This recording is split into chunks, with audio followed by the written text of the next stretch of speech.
I'm Chief Investigative Reporter Tony Kovaleski. You've probably never even noticed them. Cameras looking down at streets and tracking license plates at more than 100 different locations throughout Denver. Officially, they're designed to catch criminals, but not everybody sees it that way. It's a controversy, a debate over policing versus privacy. For the past several weeks, our investigative team has been digging into all sides of this controversy. It's one of the best, if not the best tool we've had in a very long time. I mean, they're incredible. You are hearing perspective from a veteran Denver police officer. If you go by the book, you're not supposed to be in front of these cameras, but you're risking your job. Why? I guess that's how important I think this is, that the citizens of Denver know how important these are, how important of a tool it is for us. The tool he's talking about is currently mounted in 111 different locations throughout Denver, capturing 2 million license plate images every month. It is used to locate and arrest criminals. That's it, criminals.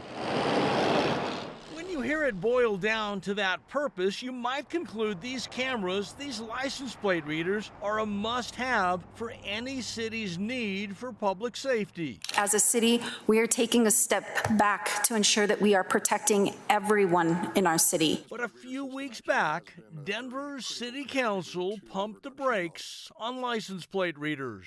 Nay. Nay. Nay. Members of City Council voted unanimously against the cameras, against what they called a tool of mass surveillance. What was your reaction when you first heard that there's a chance these would go away? Honestly, I was blown away. He says they're a critical tool to catching bad guys, and he says if you and other council members get rid of it, it'll be a major mistake for the city. What do you say to that, officer?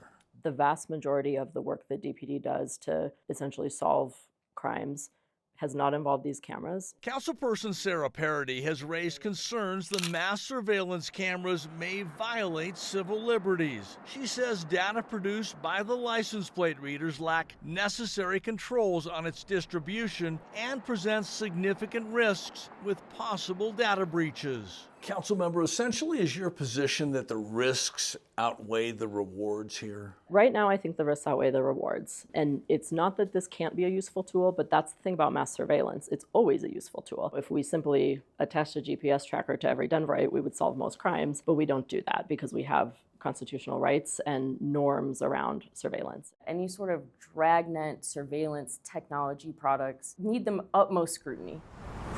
Colorado's ACLU agrees with Denver's council, calling to slow down the process and asking for public transparency to protect citizens from the potential for misuse. I think we can all agree on the outcomes of safety in solving crimes, but how we get there can't just be overlooked. This puts at risk our foundational constitutional rights if it's not done properly.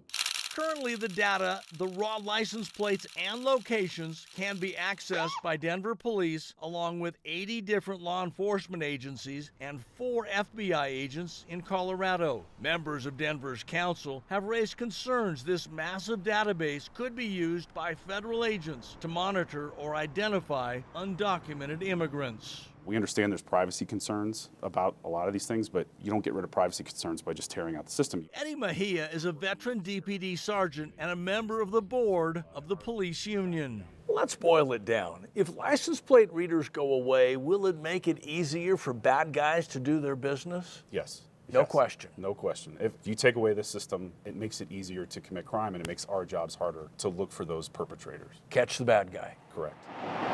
And these numbers support that claim. According to city records, since Denver started using license plate readers in May of last year, the cameras have helped police with key evidence in 9 homicide investigations, 19 violent gun crimes, helped recover 180 stolen vehicles, and at least 29 firearms. The city also credits the license plate readers in decreasing auto theft in Denver by 40% last year. How do you assess this political battle, and do you think you're going to win? I mean, I think Denver's going to win. Denver Mayor Mike Johnston. I think from our side, what we're clear about is license plate readers help reduce crime in the city. They're effective at stopping auto theft. They're effective at tracing violent criminals. We want to keep doing that. We plan to keep doing that. We share the concerns raised by Councilperson Parody, concerns over civil rights violations, potential data breaches, and federal agents potentially using the information to track and identify undocumented immigrants. How do you address those concerns? I don't agree with that. I don't think there's evidence that that is the case, nor have we had any cases where that has taken place. We think there's a way to work collaboratively with other law enforcement and still make sure we can protect privacy. What's your message to Mayor Johnston? Really think about the consequences of taking these away. He risked his job to get that message out. Your reaction? I'm incredibly grateful for him that did that, because I think the people that are working on the front lines know how important this is. And they're saying, you tell me you want us to help reduce crime in the city, why are you going to take away the best tool that I have? So in the end, it's a clash in philosophies between catching criminals and protecting privacy. A currently unsettled debate, leaving a contrast in perspectives between cops and council. I want to make sure that in this political climate that we are protecting our communities, not putting them in harm's way. I get their concerns on the privacy side. When you really know how they work and what they're used for and how they're used, I think they would agree that it would be crazy to lose these. How do you get compromise, or is that not reasonable? We need to understand that the people really care about privacy as much as they care about safety. And that this time, more than ever, it's important to act with caution and to focus on constitutional concerns, not flashy technology. You don't see LPRs going away? No, we want to keep those cameras on. We want to keep the streets safe, and we're going to do whatever it takes to make that happen.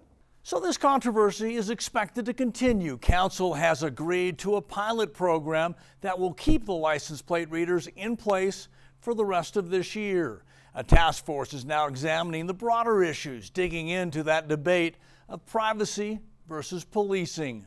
We will keep a close eye on all the developments. I'm Chief Investigative Reporter Tony Kovaleski.